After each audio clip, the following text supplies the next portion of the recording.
Good evening. All right, today, before we get started, I'm going to introduce a couple of people here up at the podium with us. We have Kyla Graves, who is a senior at Notre Dame. She's going to be visiting with us today and acting as Mrs. Hoffman in a couple occasions. And then I have right here with me is Aiden Dolan. He's a fifth grader at Lindeman Elementary. And I was at the Stand graduation in December, and I heard from his classmates and his mom that he's known as the mayor. And he's been known as the mayor for his whole childhood. So I thought, what an awesome opportunity to come and be the mayor for a day. So he's going to run a little bit of the meeting. So we'll turn it over to Mayor Dolan. I now call the January 7th regular meeting of the City Council to order. All right. The invocation will be given by Mr. Brian Nevins, our Erlanger Police Chaplain.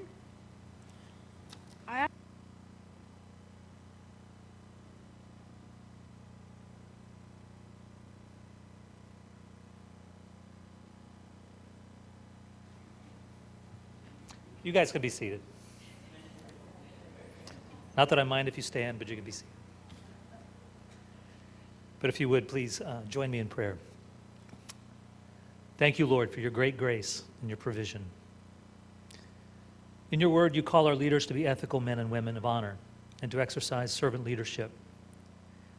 In this new year, this new decade that promises turmoil and uneasiness, we look to you for peace and comfort. In your word, you promise that if any need wisdom, to simply ask, and you will give it generously. Therefore, we pray for Mayor Fetty, our city manager, Mr. Kramer, for our new chief, Kramer, chief. Gosh, that's terrible, I forgot his name. And for this assembled council. We thank you for their service and are asking that you would graciously grant them wisdom to govern amid the conflicting interests and issues of our times, a sense of the welfare and true needs of our citizens, a keen thirst for justice and rightness, confidence in what is good and fitting, the ability to work together in harmony even when there is honest disagreement, personal peace in their lives and joy in their task. I pray for the agenda set before them today. Please give an assurance of what would please you and what would benefit those who live and work in and around our beloved city of Erlanger. And it is in his the most blessed name of Jesus that I pray. Amen. Now, I ask that you please rise and to say the pledge. I pledge allegiance to the flag of the United States of America and to the republic for which it stands, one nation, under God, indivisible, with liberty and justice for all. Does anyone get to speak before I start? right here. I'll ask Ms. Hoffman to take roll call. Mr. Burke. Here. Mr. Cahill. Present. Miss Kyle. Present. Mr. Skidmore. Here. Miss Sudkamp. Here. Miss Cahill. Mr. Meyer. Present. Miss Skidmore. Here. Miss Pitts. Here. Mr. Nicely. Miss Reckers. Here. Mr. Hermes. Very good. Here. Thank you so much. All right, now you guys have received a copy of the minutes for the December 3rd, 2019 regular council meeting and the December 17th, 2019 special council meeting. Are there any additions or corrections to be made at this time? Okay, seeing none, I'll entertain a motion that we adopt as presented. Mrs. Kyle, Mrs. Sedkamp. All in favor say aye. Aye. Opposed? Motion carried. Okay, you've also received a copy of the agenda for tonight's meeting. Are there any additions to be made at this time? Okay, seeing none, I'll entertain a motion that we adopt the agenda as presented. Mrs. Kyle, Mr. Hermes. All in favor say aye. Aye. Opposed? Motion carried. All right, tonight we're going to start off our evening, our special presentations. We have Eric Piffner here from the Coca-Cola Bottling Company. If you'd like to come to the podium. Good evening. Thank you, Mayor Fetty and council members. Thanks for having us here tonight. So appreciate being able to lead off tonight. I'm Eric Piffner with Coca-Cola Consolidating. We moved in right across the highway back at the end of last year in October. Came down from the Madisonville area where our production facility still exists from a bottling standpoint, but brought our sales and warehouse distribution team here. Like I said, and we're still getting our feet wet over there, but really digging in now for 2020. And just wanted to come in tonight and tell you a little bit about our company. I know you got a busy agenda, so I won't take too much time, but I got a short video just to outline our company.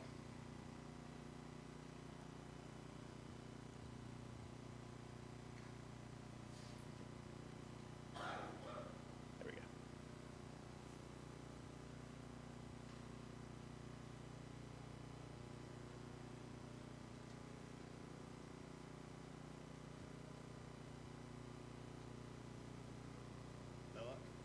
Okay, not a problem.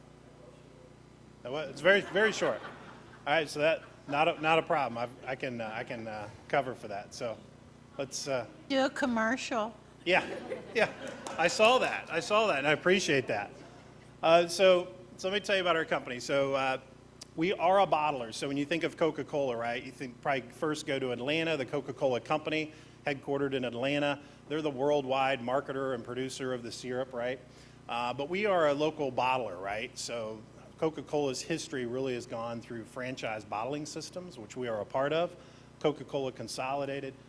We're a fourth generation family-owned or family-operated bottler, I should say, the Harrison family. Frank Harrison is our chairman and CEO.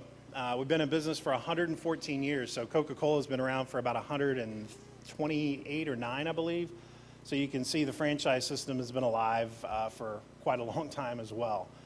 So we are family operated, but we are a public company. We're traded on NASDAQ under the COKE ticker symbol. And we are the largest Coke bottler in the United States now. But this company, based out of Charlotte, North Carolina, has really grown about 2.5 times its size over the last 5 years. They've acquired a lot of the bottling territory, including up here in Kentucky, Ohio, Indiana area over the past couple of years, 2-3 years. Really a great family that operates us with the Harrison family.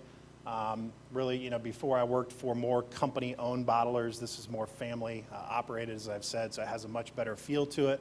Really encourage us to participate back in the communities, which, you know, is why we're here tonight, right, to introduce ourselves. So we do business in 14 states, as you can see, again, headquartered in Charlotte, North Carolina.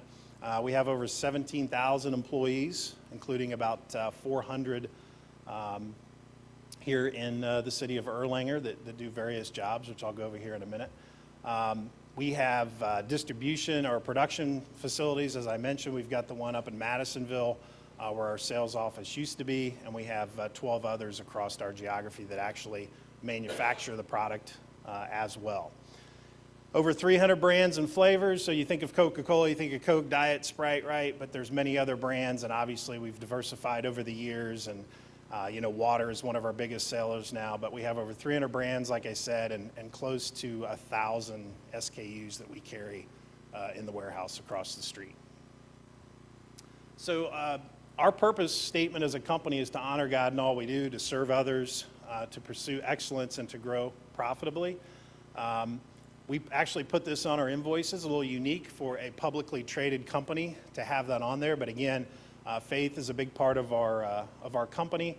And really, we don't push faith on our employees. We certainly give them outlets for faith, but we just take those values and really incorporate those into the business, right? So there's a good balance there that we've been able to achieve. Heard servant leadership in the prayer just a few minutes ago, and that's something that we value as a company as well. For those that may know what that is, yeah, that's great, but if not, it's kind of hard to explain in a few minutes. But I mean, really, it's just being open, having open dialogue with your employees, really serving them, asking them what they need to be successful, It's leading, teaching, and coaching at all levels of the company. So, I mean, I just don't coach my direct reports. I coach 1 or 2 levels down, and the same above me. I just don't talk to my boss. I talk to my boss's boss openly, tell them what we need to be successful as a company, and that's what servant leadership is to us in a quick few seconds. We also partner with the Corporate Chaplains of America. So we have a chaplain pretty much on site in our Erlanger facility about every other week, floats back and forth between Louisville, Lexington, and here in Erlanger. So what do we mean to Kentucky? Well, we serve about 16,000 customers, and this is not the end consumer, but this is the Krogers, the Myers, the Walmarts of the world. This is the Speedways, and every mom and pop owned business that would carry some of our products. About 1,300 in our workforce here in Kentucky that services not just Erlanger, but the other locations you see there, with Louisville being probably the second biggest, but we have the most employees here in Erlanger. We serve this area, and then obviously most of eastern Kentucky as well. And I've been doing this, like I said, since 1902. There's a picture of our facility right across the way. Again, opened in September, really just got things underway in November, so just a few months in and working out some of the kinks. And I wanted to just quickly tell you a little bit about this facility. It's 300,000 square feet, sits on the 32 acres over there in the Commerce Center. And really from an efficiency standpoint, I mean, you hear about automation. This warehouse is mostly automated, but there's still an awful lot of people that work out there. Really, instead of saying it's automated, it's more efficient, right? And it allows our employees to do more things and to not have to lift so many pounds of product. There's a lot of assistance there because our product, being mostly water, is obviously heavy, right? So all of our products are heavy. Everybody knows that, from a 12-pack to a 2-liter. When you're doing that in case form and pallet form, it can be taxing on the employees. So this facility really makes our business very efficient. Invested over $30 million over there between the building and our Verticue system, which is the conveyor system that you see up here. And again, when you've got 1,000 different SKUs, this is huge from an efficiency standpoint. So I'd mentioned a little over 400 employees. That's distribution, sales, and warehouse functions that are housed over there. And then what we do in the community, just a couple of examples. We do a lot for the community. We're interested to find out more here in Northern Kentucky about how our services could be needed. Just getting our feet wet, like I said, so 2020 will be a learning for us. But supplies for teachers, one of the things we've done in Louisville, Lexington, I've done that in Cincinnati and Indianapolis. We look to potentially do that here locally with the county schools next year, which is simply we partner with one of our customers, be it a grocery or whatever, and we look to provide supplies to the teachers. So my wife's a teacher. It's near and dear to my heart, that position, and they spend a lot of money outside of, or a lot of their own personal money for supplies and things for their classrooms. So we partner with stores and customers to bring some of those supplies to them at the beginning of the school year. We do a lot of work in the parks. We've done cleanup with the river before. We've done the People Bridge, painted the People Bridge, litter pickup. I've participated in that several times. And then our Message in a Bottle campaign, which I have another video, but I'm thinking it may not play, so that's fine. I'm going to talk about it. And if we have the video, it'd be great, but we'll see. But the Message in a Bottle is one that we've done here kind of locally. I've done it down in Lexington. We've done it at the Cincinnati Reds game, as you see pictured there. We simply take some of our mini plastic bottles, empty, and we allow customers, consumers to write personalized messages to men and women of our armed forces. And then we distribute those out along with product, obviously, at various events. So this is one of the events that's pictured there that we did a Message in the Bottle at. We did this before a University of Kentucky game last year as well. Had all the students write messages. We gathered that up, and then we took it to the Ohio National Guard, I believe, in Frankfort, and distributed those out along with product and things. There's a couple of the Northern Kentucky charities that we are obviously participating with as well, and also some of the national American Red Cross and Salvation Army. So big part of the company. We're just really getting started here in Northern Kentucky, but we definitely are looking for things for our employees to donate their time with. Okay. And I think this would be a video. I don't know if you want to see if that one works. If not. Message in a Bottle gives consumers and fans a chance to write their own personalized message to our troops. The community support, it's amazing. It lets us know that the community is thinking about us, but more importantly, that it helps us know that they remember that we're there. The light goes off when we go away, we come back, the light comes on. So it's, we watch our kids disappear, they grow from this height to this height while we're gone, and so it's really important to us. His voice is getting shaky. To a soldier, community is the most important thing anybody could possibly think of. Being able to know that your own community and your own soldiers and your own people have your back in the hardest times, that sometimes can be the difference between a good day and a bad day.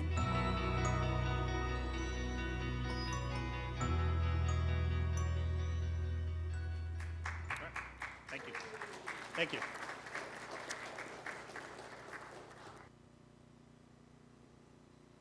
Message in a Bottle. So that's all we had for tonight. So I'd be glad to take any questions that anybody would have for me, or otherwise you can get on with the agenda. Appreciate that. And in a glass bottle too. That's awesome. That's the best kind. Okay. All right. Well, thank you very much. Thank you, Eric. I appreciate it. Yes, sir. You say your purpose is to serve God and only you. Would an atheist be allowed to work for your company if they were an otherwise decent and qualified? Yeah, absolutely.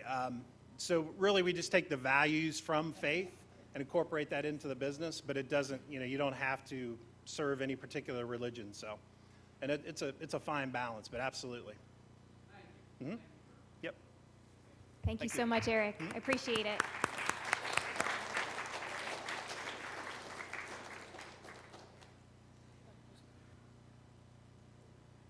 All right. Next, for the oath of office ceremony. So if we could have Kyle Rader and Mike Lemming come up to the front, please.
All right.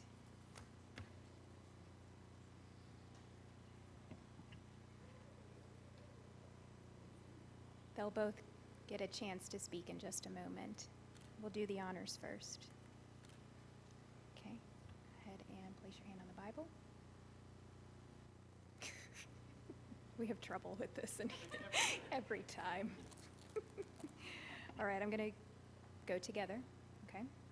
So do you, Kyle Rader, Mike Lemming, solemnly swear to support the Constitution of the United States and the Constitution of this Commonwealth, and be faithful and true to the Commonwealth of Kentucky, so long as you continue a citizen thereof, and that you will faithfully execute to the best of your ability the office of Chief of Police and Assistant Chief of Police, according to law?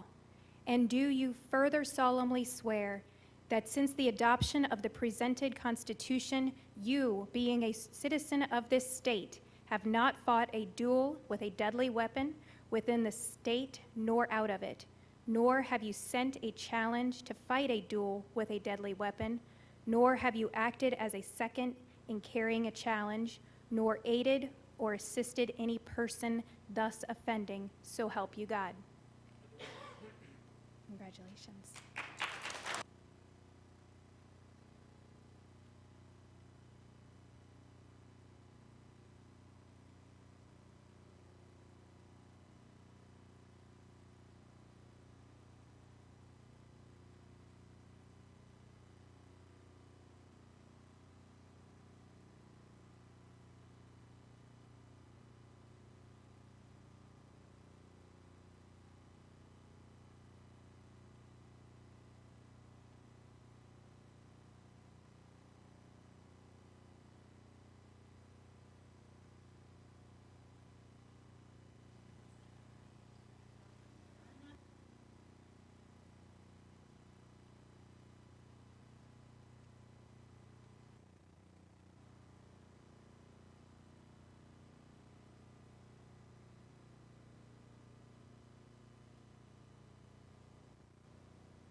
I just wanted to take a quick moment and say a few words about Chief Rader.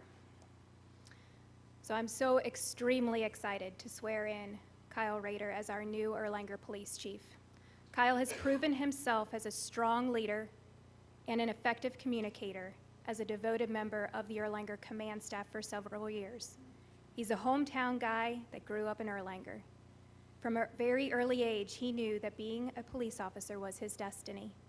He got his law enforcement start in 2007 when he was hired by the Campbell County Detention Center, and in 2008 he received a phone call that changed his world. He was offered a position here in the Erlanger Police Department, where he has served with honor and distinction ever since.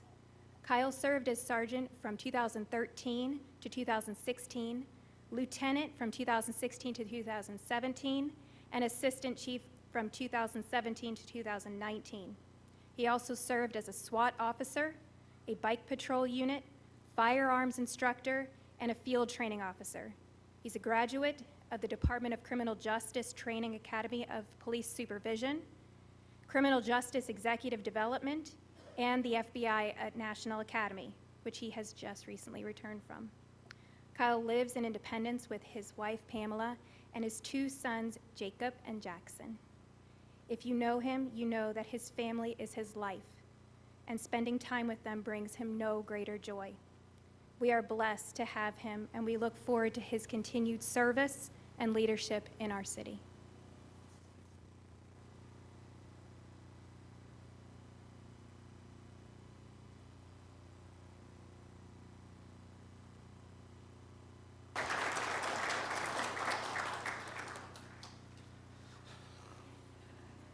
Is that good enough? Anybody that knows me knows that I actually told my wife on the way here that the guys asked me if I was getting sworn in tonight, and I told them, yeah, but please just stay home. Don't worry about it. I don't want you to come. Hang out with your families. Don't come see me. So some of them obviously didn't follow my rules, but I appreciate it. The last couple months have been a whirlwind. I have been away from home 11 weeks, 2 little kids, a wife. It has been very, very hectic. The one thing I thought about today, I thought maybe I'll sit down and I'll write something and I'll rehearse it and, I'll have this awesome speech. But then I thought better and I thought I'll just come up here and I'll wing it. So the one thing that has stayed a constant, no matter how long I've been at Erlanger, is this is a family. I know it's kind of corny. Everybody says it, but it is true. Some of you have been here as long as I have. Some of you have been here longer than I have. Some of you were on my interview board. And, I appreciate everything that the city has given me. I appreciate every opportunity that I've been given. It means a lot that, where's he at? Doug Eagler is here. Doug Eagler was probably one of my first training officers that actually taught me what this job really was. I'm not going to tell you what his nickname was for me in public because it's kind of embarrassing. But, I saw some of the other guys, and I feel bad because I'm going to miss some names, but Lieutenant Bianchi is here. I know Chief Aarons is here somewhere. I saw him. there's 100 people here that came to support us, both myself and Mike Lemming, and I appreciate it. I'm not going to drag on. If I did mention your name, I apologize. My mom's staring at me because I didn't say anything about her, but I do. But obviously, that goes without saying. I appreciate the support from both my mom and dad. So without further ado, Mike Lemming, it's his turn. I was bad. I didn't prepare for anything, and I'm just going to let him wing it also.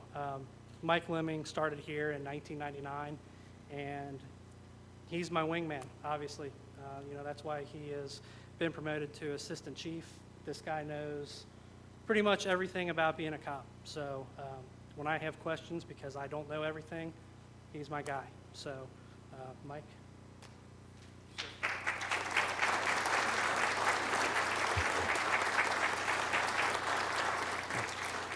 Mayor and council and everybody that attended tonight, we really appreciate this opportunity to serve you. I want to thank Chief Rader for trusting this position to me. I really appreciate it. I want to thank my family and my loved ones that are here. People that are in public service know that if it wasn't for them, we wouldn't be able to do this job. They sacrifice a lot for us to be able to provide for them and to serve the public, and I really do appreciate that. I want to give a special thanks to Mayor and Council for supporting public service here in Erlanger to foster our careers, give us the opportunity to train for these positions. I really do appreciate that. And I want to give a special thanks to some former chiefs that are here, lieutenants, command staff members. They started this a long time ago by preparing guys like me and Kyle for these positions, by putting us in positions to attend some of the specialized training, to foster us and to mentor us on the street and show us the right way to do it. And some of these older officers that are in here that have retired, they showed us the right way to do it. And I'm very proud to have served for them, served with them. Chief Greg Sandel is here. He's the gentleman that hired me 20 years ago, and it was the greatest decision I ever made to come here to Erlanger. It is truly a family. The main thing that I'm looking forward to do is serving our officers and returning the favor that they did for me by preparing our younger officers to fill our shoes someday. That's truly what our job is about, is to get those guys and gals ready to move up and to become the future leaders of this department and to serve this community. Once again, thank you everybody for this honor and this opportunity. I really appreciate it. Thank you.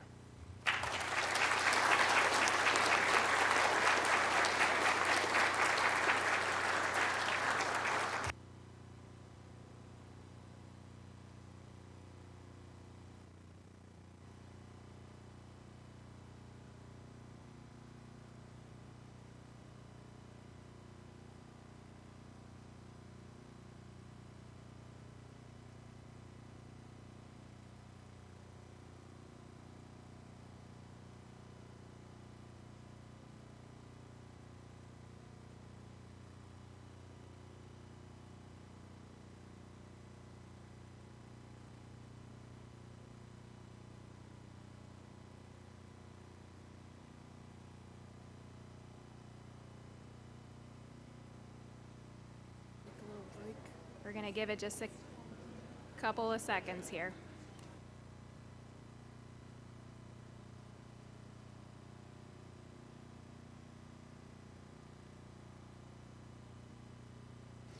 This is a great time to get a better seat or a better parking spot.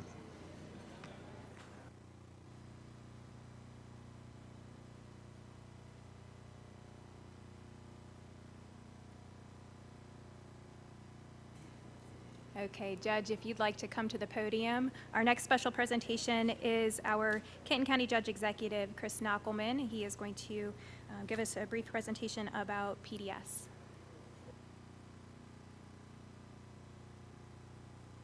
Hit a button. There we go. So I know how to clear a room. I was told that a long time ago. So what a great night. It's always good to be out here. The smiling faces and celebration, got a great team, and it's always good to be with the city of Erlanger. So thanks for giving me a few minutes. The mayor asked me to come out and just share with you a little bit about what's been going on with the discussion about PDS and the PDS organization and structure work that we've been doing. And so I could literally talk to you about this for an hour or two. It's only taken me about 10 years to figure out how a PDS is structured, so I'm going to try and recap 10 or 12 years of effort in about, maybe 3 minutes or so, I guess. So the issue, very simply, is we all are aware of PDS, what used to be considered Northern Kentucky Area Planning Commission. For various reasons, there has been an ongoing discussion and comments made among cities, the county, elected and non-electeds about, hey, what's going on with PDS? What does it look like in the future? What does the budget process look like? Who really runs it? Who oversees it, et cetera? You're very well aware that there are a lot of services that Earl Langer today and in the past has always done independently of what PDS does. That has nothing to do with my discussion and recap with you this evening, but as a major city in Kenton County that is a big funder of PDS, it is important. I think the mayor wanted me just to recap what discussion we've been going over this important organization that represents a lot of our neighbors in the county. So to that end, we varying issues of questions about what's the structure, how does it work, et cetera. Everything at PDS is mandated and organized essentially by two state statutes, KRS 100 and 147. And so we put together a committee to work on the vision of PDS. What does it look like today and what could it look like in the future? We did that, and the PDS Council, which is the 19-member council of which you appoint, the city appoints a member and an alternate to. There are 19 members plus, or 19 cities in the PDS Council. And the council itself and the management board acknowledged that we were going to put this vision committee together. So I helped facilitate that discussion in terms of chairing it. And then I asked Sharmali Reddy, who is the city manager of Fort Mitchell, as a past staff member at PDS, to help do the staffing of it, because I can't do anything on my own. I need help to keep organized. That was supposed to be a joke, by the way. So we put together a committee. Who's on that committee? Councilman Hermes is on it. Mayor Meyer from Covington, Mayor Meyer from Crestview Hills, Mayor Jansing from Lakeside Park, Commissioner Nienaber from Kenton County, Mayor Lenhoff, you know very well, Paul Darple from the Kenton County Planning Commission, Mayor Reinersman from Independence, and then Tom Litzler, former mayor of Fort Wright and a member of the PDS Management Board. Put together the committee to talk about what's the statute, what's the structure, what might it look like in the future. Make sense? We sat down. We've actually had, I think, is it 4 meetings now, Tyson, I guess? Are we at 4? Great discussion, both understanding, learning, discussion, debate about what exists today and what might be something both in short term and long term in terms of PDS and its structure. In addition to Sharmali kind of staffing it and helping us kind of walk through this process, we asked the county attorney to allocate an attorney. So Chris Nordlow, who works with Stacy Tapke's office, was our legal counsel to give us some advice as we were looking through the state statutes and asking legal questions. And I guess if you wanted to put it this way, our mission of this committee was, in addition to kind of looking at the short-term and long-term of PDS, what is a way forward? Because we all have our opinions, right? Some of our opinions are based in fact. Some of our opinions are based in opinion that are just not based on much fact. And we needed to share those. So what we did is went to the committee members. Sharmali did this one-on-one and asked each of the committee members, what would you envision the future structure of PDS looking like? We pulled all that together. We kind of, with an effort to try and build a consensus of what we might bring back to the members of PDS Council and Management Board and what it might look like. And we ended up with something we built a consensus around, which is good. I mean, that group, essentially, we walked out of our last meeting saying, hey, not everyone is thrilled with this, but in the short and long term, we feel this is something that Kenton County, in its work with PDS, as the organization that does planning and development services for Kenton County, and I probably should have started with that, is that how can we improve this moving forward? So, with the consensus was built. What was that consensus? The consensus was that we would suggest bylaws changes, would not require statute changes, that bylaws changes we would bring back to the existing 7-person management board, 19-member PDS council to take specific action of bylaws that could allow us to reformulate this effort literally over the next 60 days. That would give us immediate more improved structure so that we can get on with the business that PDS presently does, which has done a phenomenal job in Kenton County with the tasks that it is both legislatively and by the board forced to do on a daily basis. Again, we could spend all kinds of time just talking about the work that's done, but that's not what I'm here for you this evening, and I'll take some questions, of course, later. So, we have an organization, an idea about how it might be changed in structure. How could we do that in a short-term basis? Build some bylaws and recommendations that we're going to bring back to this committee, in fact, tomorrow evening, that we will then go and ask the existing seven-person management board and the PDS council to vote on over the next 60 days or so. And what we will end up with roughly in March is the following: a continued 19-member representative council of all the cities in Kenton County, plus a representative from the fiscal court, each of them with an alternate. That would not change. Out of those 19 members, they will elect a 7-person management board. Call it an executive committee, so to speak. Of those, there are 4 key partners would have automatic seats on that 7-person management board. That would be the City of Erlanger, the City of Independence, the City of Covington, and the Kenton County Fiscal Court.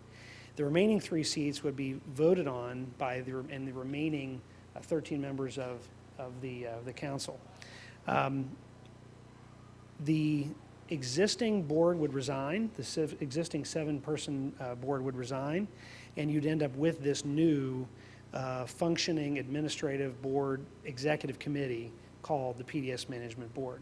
They would be tasked with the day-to-day operations of the organization, hiring of an executive director, setting a budget proposed to and approved by the PDS Council, among many things in terms of operational things that they're responsible for doing. Why is it, by the way, that you would automatically have these automatic seats?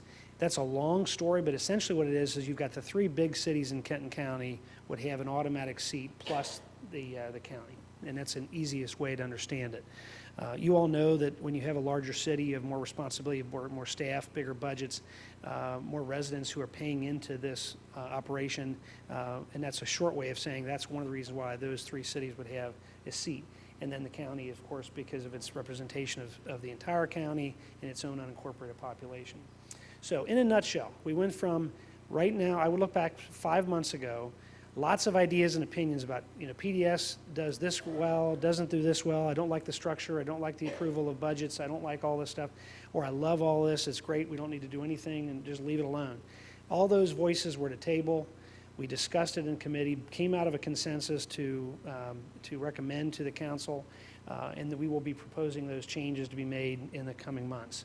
A lot of work, a lot of heartache, if you will, a lot of frustration along the process, as well as a lot of fear from some cities because any change, right, none of us like change, is the fear that, well, does this hurt the organization? And I will tell you, my opinion is I've never been more impressed by a group of elected officials from varying parts of the county to sit down and say, here's my opinion, but let me hear what you have to say. Okay, maybe I was totally right, maybe I was totally wrong, maybe a little bit of both. Let's figure out something that moves forward.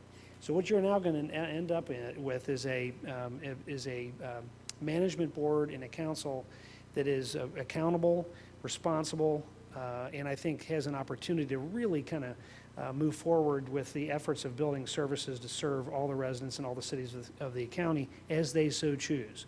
I think that it's going to be transformative. Hopefully it's done quietly, and those of you who have never seen what PDS does, you may not be aware of that in the future. That's fine. But there's going to be an opportunity, and I think with the new management board taking a seat here in a few months, the goal is going to be transparency, the accountability, and then building a level of service that cities can choose to maybe buy into services or participate in services moving forward. So with that, I probably confused at least half of you. If there are questions you have, I'm happy to take them. And if there's something down in your gut you're wondering about or have wondered about, please throw it out there and I'll try and answer it for you. Yeah, Fred? I was, actually, this makes more sense than it was before. I was always confused why there were 19 people and then a board in addition to that. So this actually makes a lot of sense to me.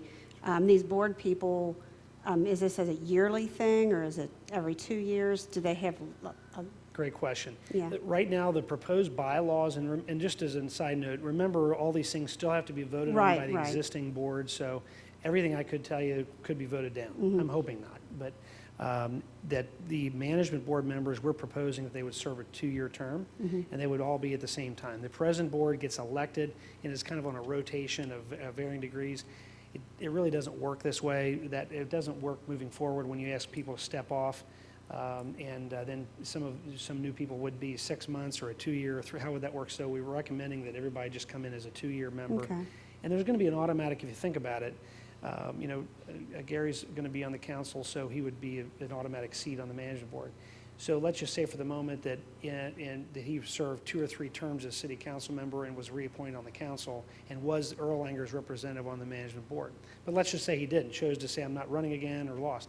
There's going to be some rotation of those seats no matter what, right? They're very unlikely that it's not going to be rotated. So you're going to have new faces show up, and some people stick around for a while. And then remembering, too, of the remaining 7 members that are of the management board, of the remaining 3 of the 7, will be elected from the remaining cities. And our hope would be, and I think everybody would agree, you want to have some new faces, you want to have some people who've been around to see, because there have been faces who've been working on the management board of PDS for many years. You have a lot of great institutional knowledge that I think people would like to make sure sticks around to be able to draw upon. Thank you. You bet. Any other questions? Yes, ma'am. I just have a concern. I would like to know how much control council will have involving any major decisions. The Erlanger Council? Yes. Well, that's a great question. I think ultimately the best communication that you have with your representative, whomever, right now it's obviously Gary, I think, but the key to it is whomever is representing the city has a mindset of listening, obviously, to its council, to its mayor. But I also would, one of the things we talk about this in this committee is that remembering for it, the members of the PDS council hopefully have a mindset of this is a county-wide service, right? So that if let's say I'm the appointee for Kenton County, and I could appoint myself as judge executive, but I've had Commissioner Nienaber as my representative or our representative since I've been judge. But the goal, it's easy for him, right, to say, hey, I'm looking out for the entire county. But it has to be extra mindful of a city as a PDS council member to say, I'm thinking about this on a global scale, because I may or may not decide something that maybe benefits or hurts my city.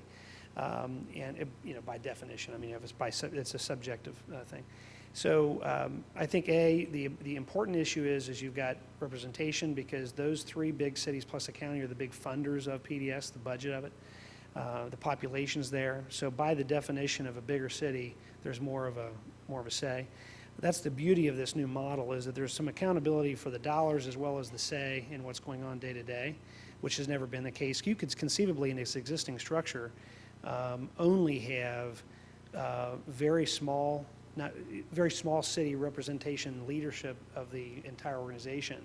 And I don't think you've got to have a balance. In this new model, you have total balance, with 3 from smaller cities, essentially, 3 of the bigger cities, and then the county.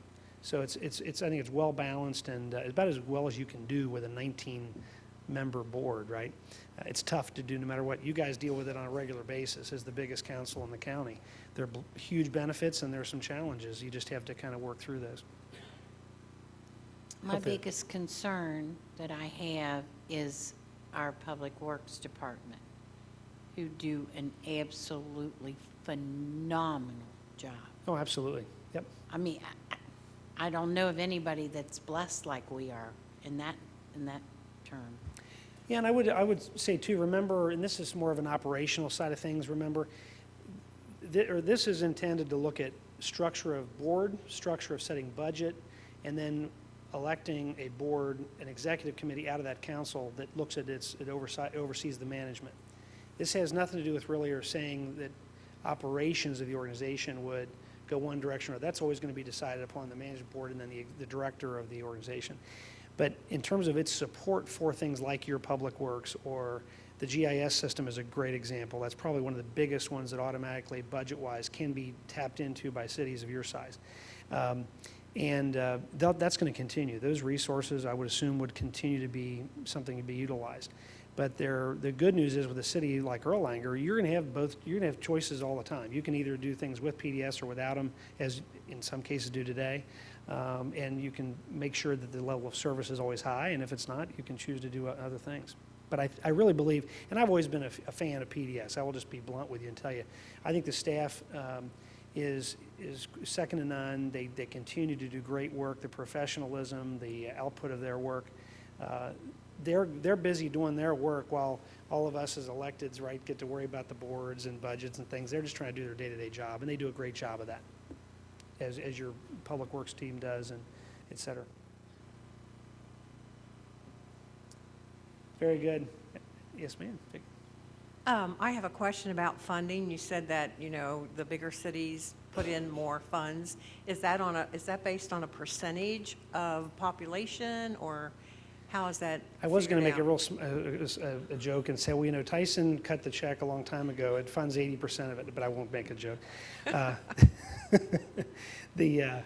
got to laugh a little bit, right? So by definition, when it was set up, PDS is funded essentially on the property tax.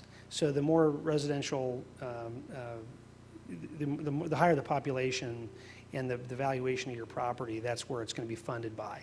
So that was set a long time ago. There's a separate independent setting taxing district. Whether you love them or not, it exists, and that is that's the way that the funding model comes through. So the larger the city, the larger the property valuation is, the larger proportion of revenue that comes into the bucket to be spent.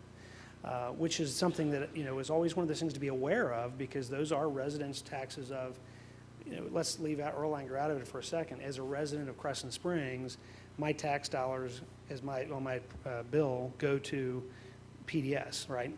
And my city chooses to use PDS for X, Y, and Z. Just as on my tax bill, my school tax is based upon my property value, and I choose whether or not to use my local school or not. It's the same thing. So it's a model that funds it as a global bucket that then is able to be decided upon by these now, which we're recommending by this new 7-member board, of which City of Erlanger would have one of the automatic seats. Okay, thank you. It's a good thing. Good. Well, hopefully I haven't confused you all. I love being out here, so maybe I'll come out if you'd like, and we can touch on some of the other things happening in the county. And as always, if there's any questions, feel free to pick up the phone, send me an email, and I'll come running. So thanks, guys. Happy New Year. Thank you, Chris. Appreciate you taking the time. All right. The next item on the agenda is the Christmas Lights Contest finalist. We have Joe Christofield, who is going to present. Thank you, Mayor. As the Mayor stated, my name is Joe Christofield. I am the PR manager for the City of Erlanger. This year we did the Christmas Lights Contest just a little bit different. In the past, we've had people vote on Facebook for their favorite house with lights. And this year we decided to come up with a committee. That committee consisted of myself and Kim Walking, our event planner, as well as 3 of our volunteers from our volunteer committee. And so the 5 of us each took a section of Erlanger and came up with 3 houses from each section that we thought deserved to be noticed, and thus having 15 of them. And the finalists each received a poinsettia that was delivered to their house already. And I don't know if any are in the audience tonight, but I'll go ahead and just give the names and the addresses as well. And if you hear your name or address, if you want to stand, go ahead. Jason and Julie Ensweiler, 876 Ashridge Court. Thank you. Daryl Wyndham Jr., 4102 Farmwood Court.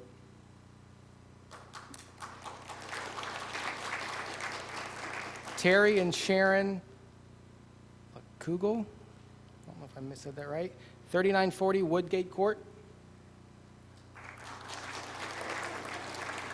Danny and Linda Chisholm from 3484 Blue Creek Drive. Jason Key from 3821 Lombada Drive.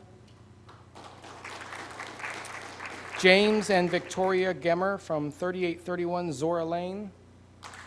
Thank you. Josephine Hebler from 314 Commonwealth Avenue.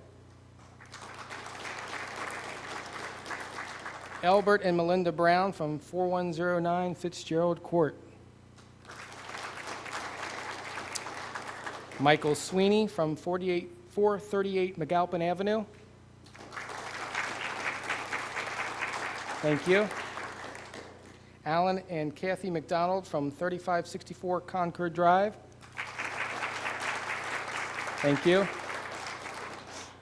Sherry and Grady Job, 3527 Jacqueline Drive. Kenneth and Judy Piper from 615 Lake Knoll Court. Thank you. Thomas Cooper, 515 Edgar Court. Russell and Mary Thomas, 3426 Liberty Street. Thank you.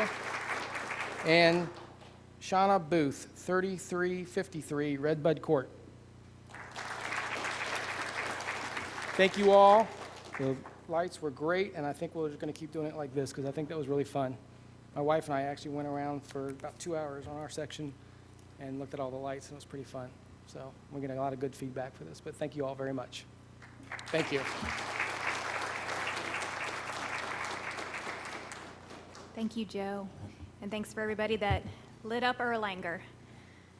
All right. Our next special presentation is Connor White. He is here for an Eagle Scout project presentation. Come on up.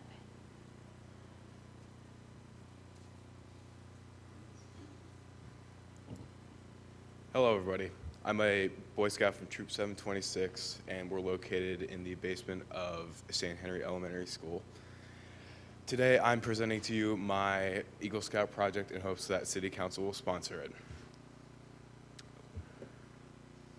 To tell you a little about the Eagle Scout project, to achieve the highest rank, which is Eagle Scout, a Scout must not only achieve 21 merit badges, he must also do a project that helps either his community, his school, or his church. I decided to benefit my community because I've been in and around this area for most of my life, and I thought it'd be a good idea to give back. To tell you about the actual details of my project, my Eagle Scout project is an effective way to keep people, especially children, safe from dangerous streets and intersections. The project would include buckets, which are mainly made of PVC and are attached to poles on the either corner of streets or the corner poles of an intersection. These buckets would have flags, which are made of a fluorescent material, so that when people cross the street, predominantly in the dark, they're able to be seen more clearly by cars. Before I start naming off streets, I'd like to thank Public Works for not only providing me with the idea for the project, but also helping me identify the streets that weren't exactly the most dangerous, but the most high risk for people potentially getting struck. To start off, we have Bartlett Avenue, so it's located near the Montgomery Cyclery, and it will have 2 buckets. Baker Street is located outside the city building, and I'm especially excited about this one because it is one of the most high-risk streets we have, especially being connected to not only a residential area, but coming off the I-75 exit. So we're very excited to put this here. Sunset Avenue is located a bit more down Dixie Highway, and it's located near the Family Video. It will have 2 buckets. McAlpin Avenue is almost right in front of St. Henry Elementary School, and this is a place that's very near and dear to my heart. This is where I went to school, and I'm very excited to kind of make this area a bit safer for children who are crossing the street in the morning to get to their school. Holbert Avenue is a connector on Commonwealth Avenue. I said that it's maybe mainly a high-risk street, so I'm especially excited to put another one here.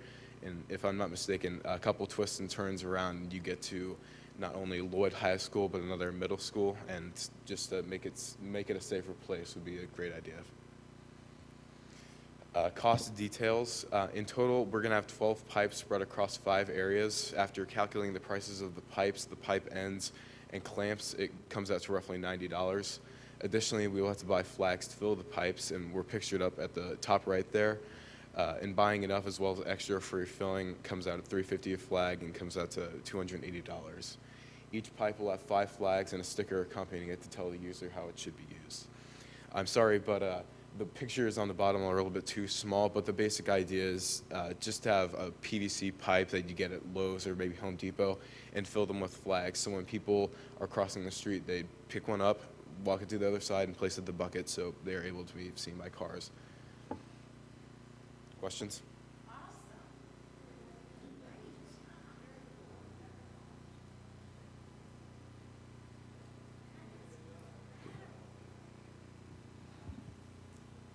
Yeah, it really is amazing.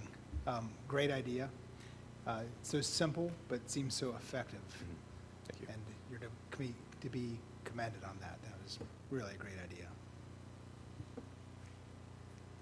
Any more questions? When do you need to accomplish this? What's the time frame here? Well, I have to get some of the details squared away with the Boy Scouts, but we're hoping to get it accomplished either the mid-March or early April at the latest.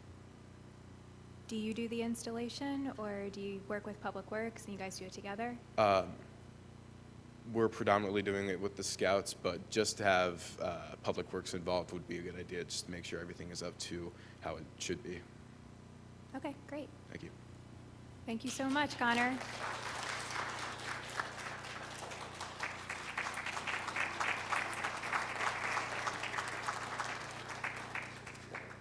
All right, that's the end of our special presentations this evening. And the next item on the agenda is the comments from those other than council members. Dave, are there any listed?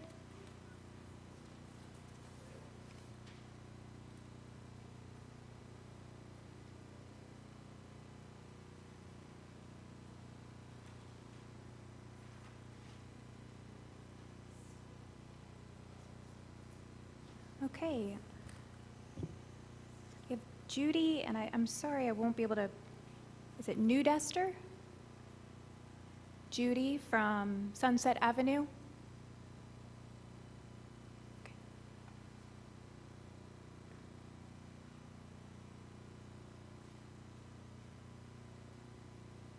I had to do this. Hi, I am Judy Noonchester, and we do live on Sunset Avenue. And I'm with him. I've been a resident there for 25 years, and I live on the opposite side, like 5 houses up from the school, and we are a walking district. It's ridiculous. I mean, I clocked somebody the other day going 70 miles an hour. I know I've been told that, 25, no. He was flying. I mean, it's awful. The street's terrible. His behavioral therapist picks him up on Thursdays, and they can barely get across the street. I mean, you've really got to be careful. The lady next door, they just moved in. She's already lost her rearview mirror on the outside on the driver's side. 3 years ago, my cousin's car was parked in front of my house. It was pushed 3 feet up, about 15 feet up the street. It was totaled. The gas cap flew off.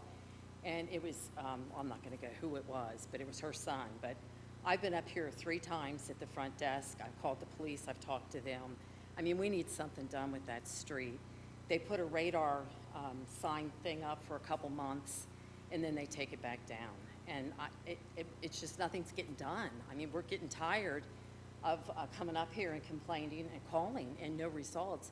My grandson's autistic, and I have to worry about him running out. He's a runner, and if he runs, I can't catch him fast enough. There's a dip. We've got like 5 little kids that live on that hill.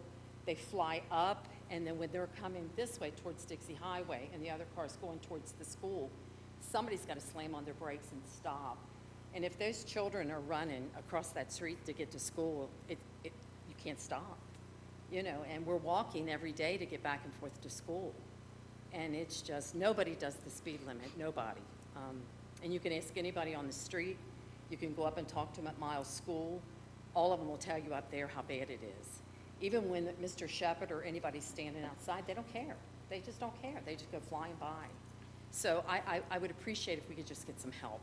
I hate to complain. I hate to keep calling and coming up here, but we need help on that street. It's dangerous. It really is. So Thank you. Okay. Ma'am, what I'll do is I'll get with our new police chief and assistant chief tomorrow. I know we have had the radar signs up there.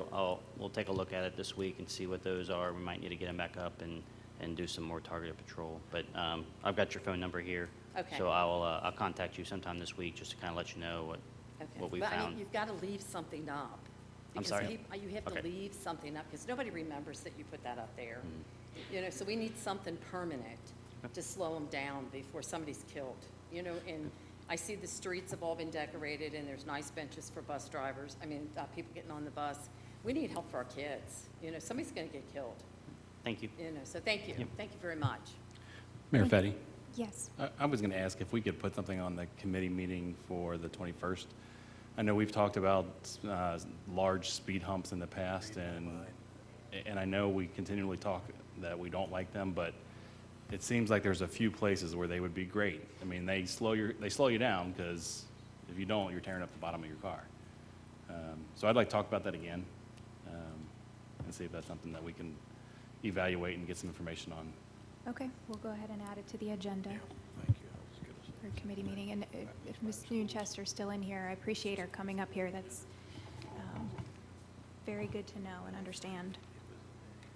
All right, that was the only sign up for this evening. So I will go on with my mayor's report. Let's see here. So I wanted to first talk a little bit about the Public Works team, because I think this holiday season, we've all seen the level of excellence that they have going on.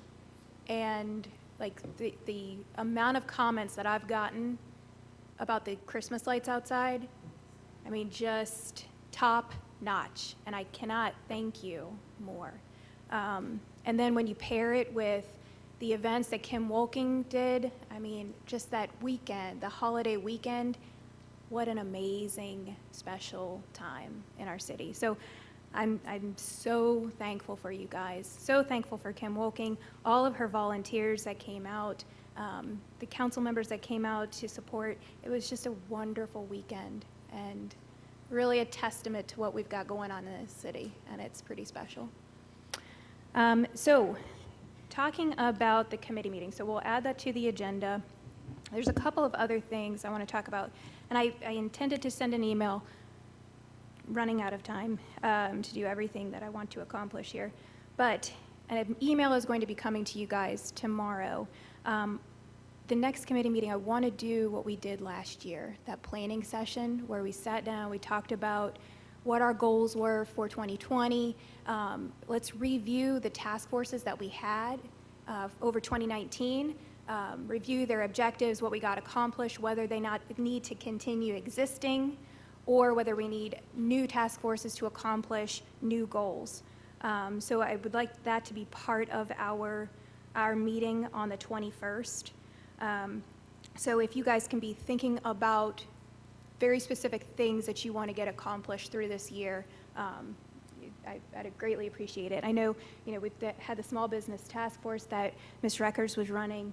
I mean, we have a tangible item that was in our budget that got added to our business development program, and that's huge. Like, there are tangible results that are coming from these conversations, and we can continue them. I also want to say at the next committee meeting, so we will have a presentation by a guy by the name of Dustin Miller. He works for a company called KYDA. It's his own company. He's a resident here in Erlanger. He's been in Erlanger for over 5 years, and he specializes in graphic design. Dustin's been working closely with many individuals throughout the city to create our brand story, a new logo, new slogan. He will be producing the sign package for Public Works, the economic development marketing pieces that Dave and I would use when we're going to talk to new businesses. He's going to be creating a merchandise store, so anybody that wants to purchase Erlanger coffee cups or shirts or anything like that, it's available. And then any other graphics that our city operations uses, like our business cards. So being very consistent with our branding. So he's going to be here on the 21st to explain the process that he went through and then to show results. Okay. Yes, We've already gone through this once. I understand. The logo took months and months and months and months. I understand, and we can talk about that more in 2 weeks. Okay? Well, it depends on what this is going to cost. It's already been accommodated in the budget with the sign package. Conveniently, thank you.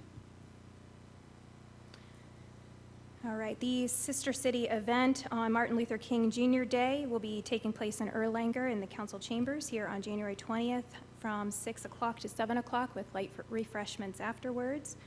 We'd love for you guys to attend. And then just a really awesome update on the summer send-off, some updates on the sponsorships. We had St. Elizabeth committed to be a performance sponsor at $3,000. We also have $3,000 sponsors we're very excited about. The website is up and running, and it is now a link on the City of Erlanger's website. So if anybody is interested in becoming a vendor, whether it be food or drink or arts and crafts, or a business vendor, please let us know via the form that's listed on the website. And then there's also still sponsorship opportunities that are available. All the information is available on the website. All right, that is the end of the mayor's report. All right, Mr. Kramer, do you have your report? Yes, thank you. I do want to go over a foreclosure update. We talked about that, I believe, in September. If you recall, we decided to start foreclosure on a couple properties. We have had some pretty good success over those four that we looked at. The property on Dixie Highway is currently complying with their payments and codes, so they've had no further violations.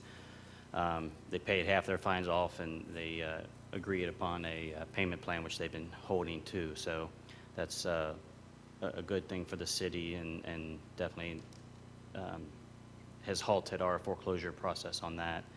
The property we have on Center Street is still in the process of foreclosure. The address on Perimeter that we decided to go through the courts on has been successful. That property has been cleaned up, and that was another successful venture with us. Obviously, we'll be keeping an eye on it to make sure it doesn't get out of hand again, but that was another success story. I did meet with the staff today about the Holbert Avenue property that we looked at in August. The staff has recommended to continue foreclosure on that property. I'm sure a lot of you don't remember that. I am going to send it out tomorrow. We have updated our slide and our analysis, so everybody can take a look at it. Once you've viewed it and there's no further issues with that, I would like to ask Jack to continue and move forward with foreclosure on that property. But again, I'll send that out if there is any further questions, which I don't think you will have, but we can always add that to the committee meeting if anybody would like. Additional, we have the FATS training this month and next month. Those of you who are familiar is the simulator for the police department. I have secured with Officer Eagler's assistance three time slots for council to participate. I encourage council to participate. It's a great learning opportunity. If and when we do have a officer-involved shooting, you understand the split-second decision that they must make. And, you know, we can look at them across the United States, the decisions that are made, and, you know, sometimes they end well, sometimes they don't, but it really gives you an opportunity to see how quickly they have to make that decision. I recommend that everybody have an opportunity to do that, and I'll have some dates that I'll put out this week. Yes, sir. Matt, I just wanted to echo your comment. I took the opportunity to do it the last time it was here. It is truly an amazing thing, eye-opening. I think I got killed a couple times, but you know, it's really, you know, it just opens your eyes to, you know, what these gentlemen in blue do every day. and yes, and how fast it happens. And I have one scenario specifically for a dog that we discussed earlier. January 22nd, I'll be traveling to Frankfurt with the state, city, and county administrators group. I'm a part of the legislative committee for that. So I'll be traveling down there with other city administrators across the state of help coordinate one of the visits this year. We'll have another one in February, I believe. And I'll be sending out our priorities that we're going to be, well, that I'll be discussing down there for everybody's input. I think the state put out, KLC put out about 33 priorities. We've narrowed that down to about 12 as a legislative committee for the state organization I'm with. And then from there, we'll narrow it down to about 4 or 5. So when I do have those 4 or 5, like I did last year, I'd like to send them out, and if anybody has specific ideas or input for that, it definitely helped me out last year, the feedback I did get, just to kind of make sure I'm representing the city properly during that. So expect that to be coming out here shortly also. One other thing is easements that you'll be seeing here in the next few weeks, most likely, if not in the next month. There are 2 requests for easements we received, one from Atlas Air, which we were expecting. It's a storm sewer easement through the property down on Houston. It's just a small section to tie into our the storm sewer that's already there that will be requested. Additionally, there's a utility easement that's been requested for gas and water on Sherborne through a sliver of property that we own. And once that paperwork is provided from the homeowner, I'll be presenting that as well. Pending anybody's questions, that's all I have. Yes, sir. Got a question about the perimeter property. Yes. Do we still check on them and check on the inside of the house? We do not check on the inside of the house. Because I know it was so bad that the grandkids wasn't allowed in the home. Correct. So do we need to still check on that? So legally, we can't check on the inside of the house without them allowing us or with a warrant. But we are monitoring, the police social workers communicates with that family regularly. I know they've worked with them and talked to them. I'm just concerned about the kids. I understand, yeah. Okay. Yeah, we're definitely monitoring that, and that's something that the codes, both the police social worker and the codes officers have worked together. When one sees something that doesn't look right, we've addressed it. So they're keeping a good eye on the property. Yeah, but Daryl's done a good job with that. So. Yeah, we're very pleased with the progress they've made. Good, since thank we've you. been dealing with it. Yeah. All right. If anybody else's questions, that's all I have. Thank you. We need to give a shout out to Mr. Matt Kramer also, because he has been elected the president of the Canton County City Administrators Group, Northern Kentucky City Administrators Group. So that's pretty awesome. He is such a leader. Matt, was that because you didn't sit down fast enough? So I'll tell you what happened. 3 years ago, I missed a meeting, and I got nominated, and there you go. So 3 years later, this is where I'm at. Hey, that's pretty awesome, though, to have you and Erlanger sitting right there. It's pretty nice. Good job, man. All right. Mr. Gatlin, your report. Yes, we have 4 first readings tonight. First is the amended nuisance ordinance that we talked about at committee meeting last meeting, where we are better defining a temporary storage unit and the amount of time that you can have a temporary storage unit in front of your house. Secondly, we are making a very kind of housekeeping issue to the vicious dogs ordinance. The past ordinance had the dogs having to be registered by the police department, and the police department kind of being involved, and in the last few years that's now changed to be a codes function. So it's just a housekeeping issue to say it's the city of Erlanger in place of the police department. The third ordinance is something that we probably talked about a while back when we bid this out. This is the wired franchise agreement with MCI Verizon. The major issues here is that we are doing a 5-year franchise with 3 5-year renewals at the 1.3%, which was the minimum rate that the state would already be taking.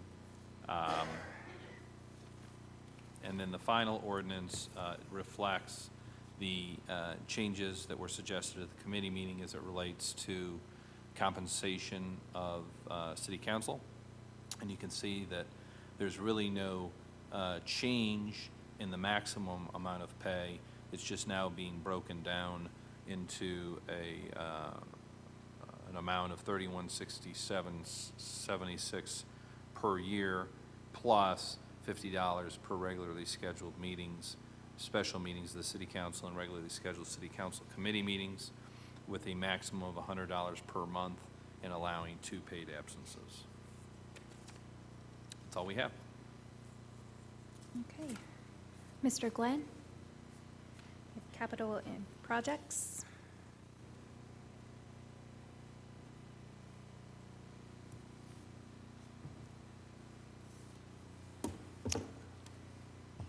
Thank you, Mayor, Council. It's always a pleasure to talk about capital projects and public works. This is no exception. What I want to talk to y'all about tonight was be the 5-year street capital infrastructure plan that the Public Works Department keeps and maintains and updates annually. So what we do is as we complete projects, which would be year 1 projects, then we add back in year 5 projects annually, and then we reevaluate years 2 through 4. So that way we're looking for any kind of changes that might have happened over since our last planning look at these streets. So, which is the case this year. We have a couple changes, so I just kind of want to go over the streets that we'll be starting construction on with your approval this July. So the first street will be, Valleywood Court,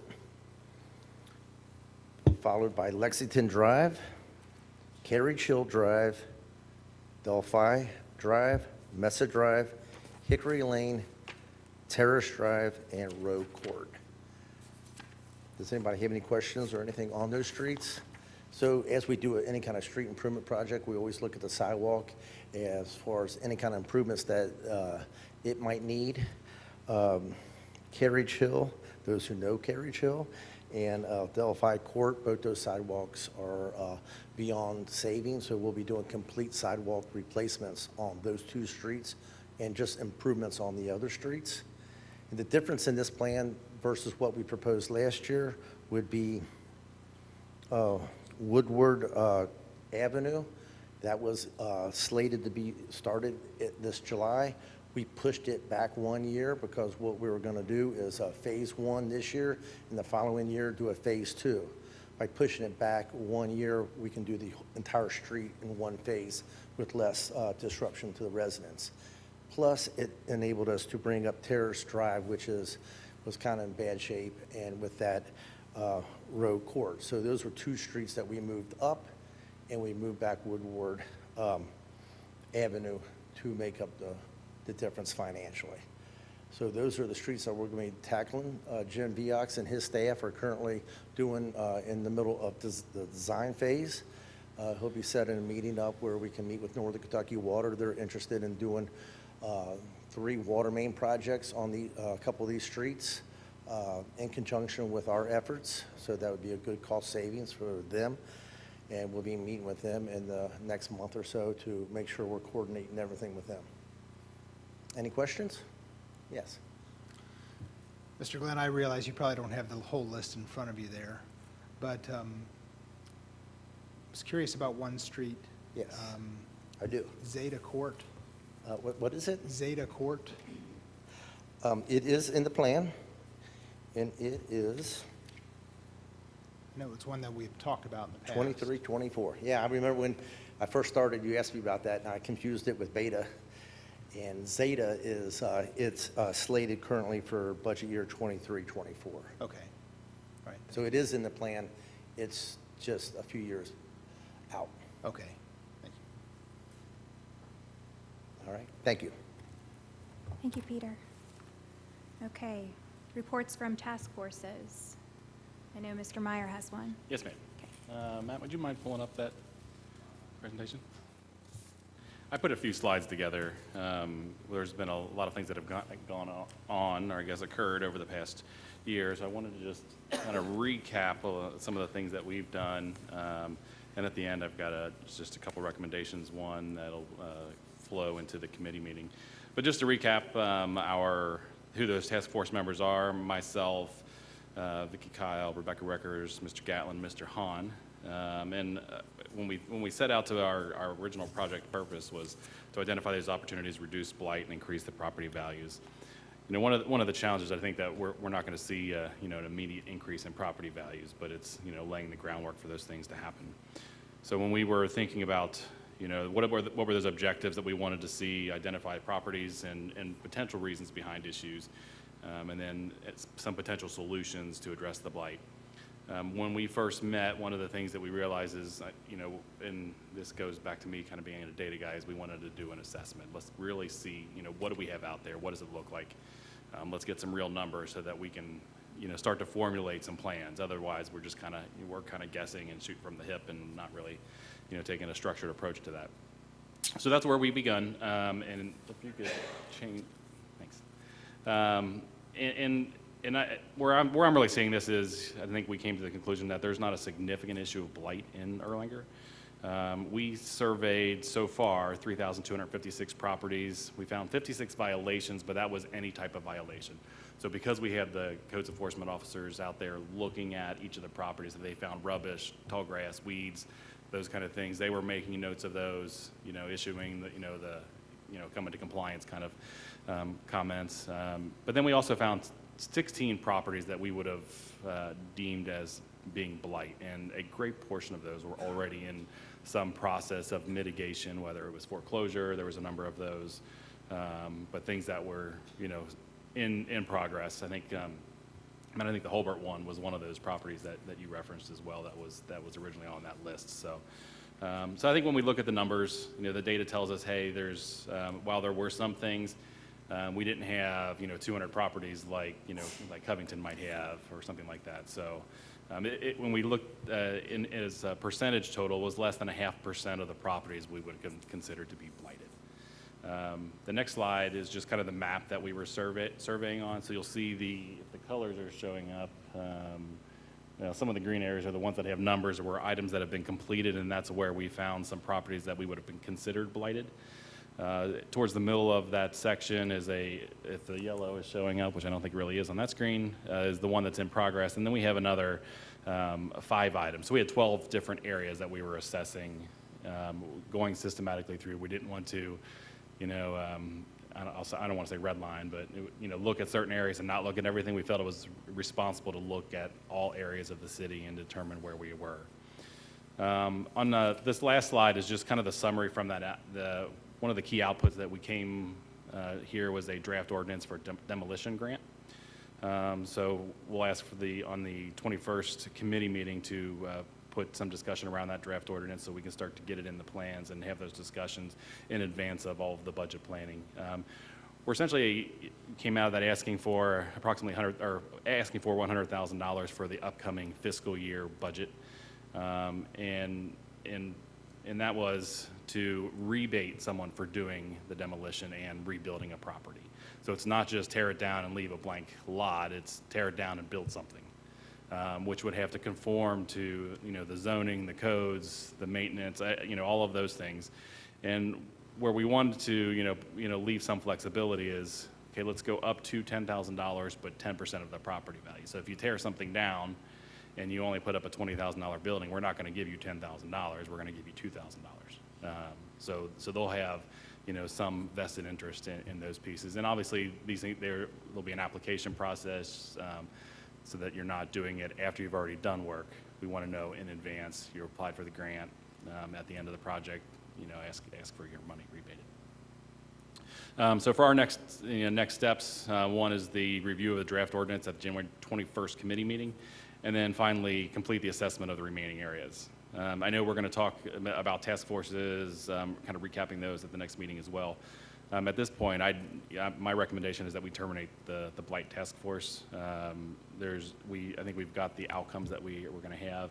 We can continue to do a follow-up and collect those information as, Mr. Hahn and his team finishes the remaining assessments, but we're not really expecting any significant changes in the numbers. And then once we get into the following year's budget cycle, reassess the need for the grant and see if it was effective, determine if we should continue doing something like that. So I'm happy to take any questions. I do have, if anybody wants to see, a big pile of photographs in individual properties that we'll figure out how to summarize and put into another form for everyone to kind of flip through. But I'm glad that we found an opportunity to do something and potentially make a change. We hope that it'll make a change and it'll be something that's utilized. So the worst case that happens is nobody touches it and we're over budget or under budget by $100,000. So. Any other questions? Mr. Meyer? Great, thank you so much. All right, any other task forces?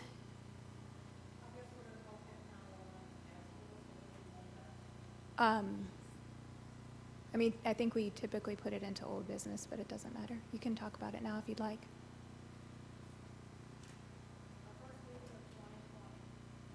Our first meeting of 2020 was held at the Northern Kentucky branch of the Kenton County Library. Sarah Lowe from Legal Aid of the Bluegrass was our speaker. She spoke about the services that are offered.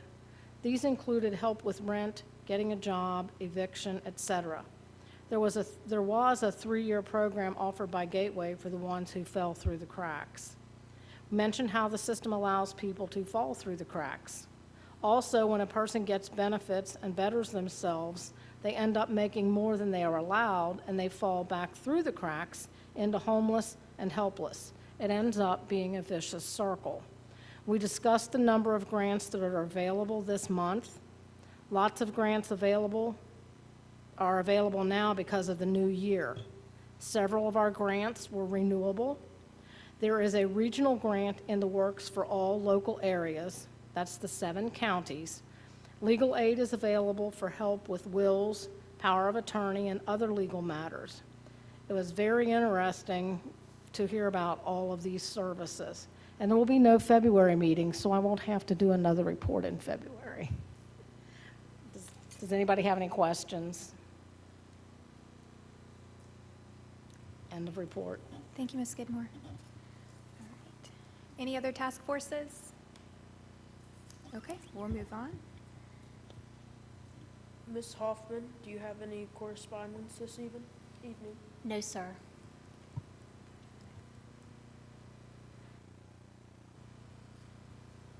Ms. Hoffman, are there any bids tonight? No, sir. Does anyone have any unfinished business to discuss? I don't know if this goes under old business or I don't know. I received an email over the Christmas break from a lady who lives in Sycamore who's been trying to keep an eye on the semis. Peter, are you still here? Yeah. She said that she's had 5 or 6 more that she's seen in the past 2 weeks coming up Sycamore again. So she said she did see the police pull one of them over, but she said it's starting to pick up again. So I don't know if we want to put that in committee or if we want to bring up another task force meeting about it or, okay. All right, thanks.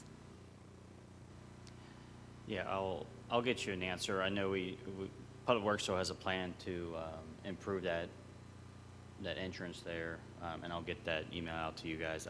That was talking about, you think it's the same lady that you had sent me? Yeah, I think so. Okay. I did speak with her and explained the situation and the importance of notifying police right away, because when the PD is located, semis up there, they have been citing them. So, but I'll let you know when that plan is for that to get. Any other unfinished business? Okay. Does anyone have any new business to discuss? I do have something new. I know one of the things that we've talked about a few times, and I know time is becoming of the essence on this, is the insurance premium tax. One of the things that I talked to Mrs. Mayor Fetty about, and there was some, I guess some data that was collected from the state. I'd like to have this on the committee meeting for the 21st so that we could talk through that. If that's something that we decide to push through at that point, we'd have time at the February 1st and the March 1st meetings to meet our March deadline and then have that input as to the into the budget planning. But the recommendation, I think, rather than a broad, cut across everything, I know that's originally where I was kind of pushing, but I think a much more strategic and surgical approach to specific items within those items. And specifically, I think there's an opportunity to really help, reduce the cost of healthcare and eliminate or reduce by half from 10% to 5% the premium tax on health insurance alone. So not necessarily going after property tax, the property and casualty, those other pieces, but just the one item. If we looked at the total, what that would do, that would reduce that premium tax in total by about $200,000, a little bit less than that. Now, I know that sounds like a good chunk, but when we look at the audited financial statements that we just talked through in the last committee meeting, we had general fund revenues in excess of general fund expenditures by nearly $1 million. And with revenues and expenses holding steady, we definitely have the opportunity to kind of do something. And I think if we can, say, hey, Erlanger is doing its job to reduce the cost of healthcare to those that are working in this area, then that's not a bad thing to do. So we can only hope that the businesses will, push those savings back to their employees. Great. Thank you, Mr. Meyer. We'll add that to the agenda. Any other new business? Okay. All right, we have legislation. First, we have the amended nuisance ordinance that I discussed. This is an ordinance of the City of Erlanger in Kenton County, Kentucky, amending the Erlanger Code of Ordinances, Section 104.02 and Ordinance 2447 to restrict the storage of waste containers and to create a new section within the nuisance code to address temporary storage units. You can see the underlined sections are what we're adding. We're adding other container approved by the City of Erlanger's trash provider under proper waste containers, and we're also adding an entire section defining what a temporary storage unit is, and then requiring those temporary storage units to be granted a temporary permit through the City of Erlanger, and that temporary permit not to exceed 30 days. This is a first reading. Okay, I ask Mrs. Hoffman to please note in the minutes the first reading of this ordinance. Next, we have an ordinance of the City of Erlanger in Kenton County, Kentucky, amending the Erlanger Court of Ordinances, Section 91.01 and Section 91.02 of vicious dogs and a wolf hybrid. As previously discussed, all we're doing is striking out the word police department everywhere in the ordinance and replacing it by the City of Erlanger due to it now being a codes function instead of a police function.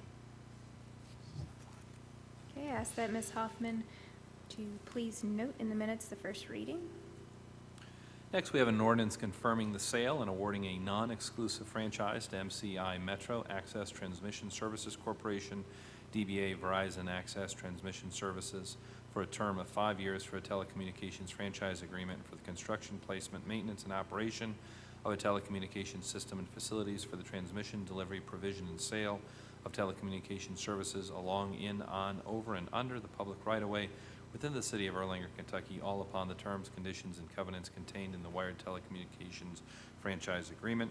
Again, this is a 5-year term that we are providing with 3 5-year renewals at a 1.3% franchise fee.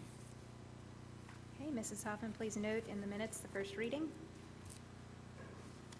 And last, we have an ordinance modifying Section 31.2 of the Erlanger Code of Ordinances and Ordinance 2156 related to compensation of elected officials. You can see the highlighted or the underlined section is what's being added, specifically that each member of the City Council shall receive, in addition to the $31.6776 per year, $50 per regularly scheduled City Council meeting, special meeting of the City Council, and regularly scheduled City of council committee meetings. This meeting pay will be up to a maximum of $100 a month for each city council member. There shall be 2 paid absences allowed per calendar year. There is a typo in section B, so we will strike out mayor in this first reading, and it will just read, in order to equate the compensation of members of the city council with the purchasing power of dollar. Okay, Mrs. Hoffman, please note in the minutes the first reading. Are there any announcements this evening? This isn't really an announcement, but I missed the boat on this too. So I wanted to know if we could go ahead and approve Connor White's project.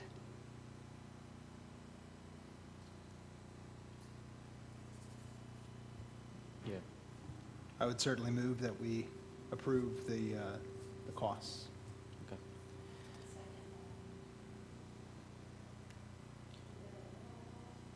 Yeah, it's, is he still here? Yes. Is Connor still here? What was the end price on that? Was it $280 for the whole project, or was that per intersection? $400? Okay, you're good. Okay. So $450 you'll be able to fit within that for sure, if the council approves it.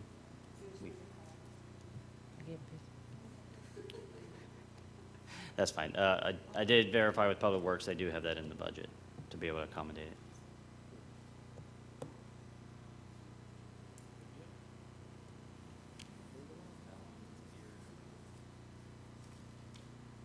You should look into reflective flags.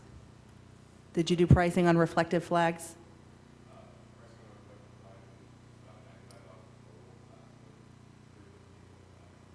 $350 a flag? So the flag you're using is reflective, Connor? Is the flag you're using reflective or not? Okay, so what was the additional cost if it was reflective flags? Do you know? Okay. Well, it's a fluorescent color, but it won't pick up headlights. Not a highly reflective. Yeah. So, well, yeah, so. Ms. Reckers was suggesting. Yeah. Can we just pick this up at the next committee meeting? I was just curious if you looked into reflective flags. We can make it reflective, but it came out at a higher cost. We were just doing the most cost-effective thing we could afford. But if you can accommodate, and if Public Works can accommodate it, we can change it to reflective if need be.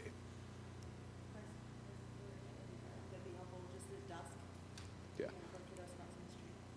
Just get the price and take care of it. All right. Thank you. So can we go ahead and approve it with reflective? I think we Okay. should get a price, yeah. Okay, all right. Yeah. Next thing you know, Okay, Connor, if you can, I'm sure you can find my contact information. If you can get me an updated cost with reflective, with and without, so I can have both, and I'll send it out to council so we can get you an answer. Thank you. Okay, I just have one other announcement. I know you guys got these in your mailboxes, but February 12th, which is a Wednesday, is KLC City Day and Night. I plan to attend, so if anybody wants to ride together, we can go down and spend the day in Frankfurt. So let me know. Anybody else? Mrs. Second? Yeah, I just wanted to ask everybody to pray for our dear friend Bill Howard and his wife Missy. They are going through a terrible time right now. He was scheduled to have both of his hips replaced, and Missy fell and snapped her kneecap in half the day before Christmas. So she's had to have surgery. She's laid up. He can't walk. The dog got out and got run over by a car. I'm just asking for prayers for those poor, sweet people.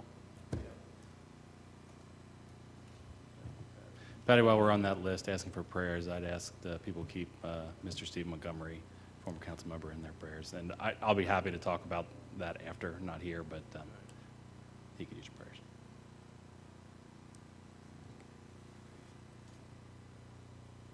Any other announcements? Okay. All right, you ready? Do I entertain a motion to adjourn? Adjourn. Mrs. Kyle? Mrs. Kyle? Mrs. Sudkamp? Mrs. Sudkamp? Okay. He has his hand up. We already did it. No, say any discussion? Any discussion? Okay, so all in favor, say aye. All in favor, say aye. Opposed? Opposed? Motion carried. Motion carried. Good night.